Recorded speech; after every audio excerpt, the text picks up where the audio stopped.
Next topic is volume. So the volume, the capacity is also called the volume. Thus the volume of an object is the occupied by the object, that is called the volume.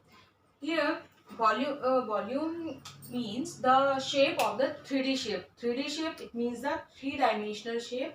For example, cube, cuboid, cube and cuboid.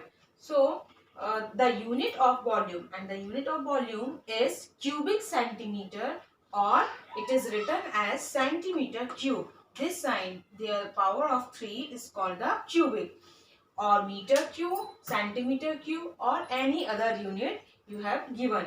A solid shape that has given length, breadth and the height, so it is called a cuboid.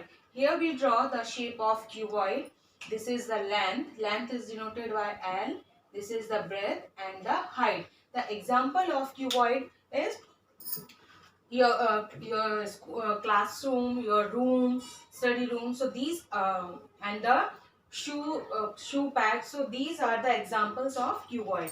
And a cuboid in which length, breadth and height, these are the equal, so that is called the cube. Here we draw the cube.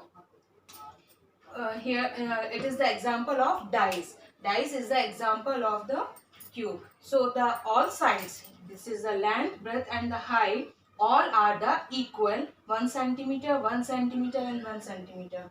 So it is called a cube.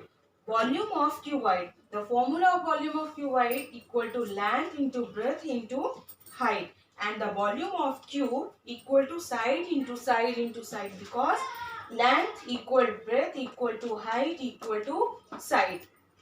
Suppose you have given volume and breadth, height and finding the length. So use this formula, length of a cuboid equal to volume divided by breadth into height, and the breadth of a cuboid equal to volume divided by length into height, and the height of a cuboid equal to volume divided by length into breadth. In these three formulas are the origin for this formula, volume of cuboid, length into breadth into height.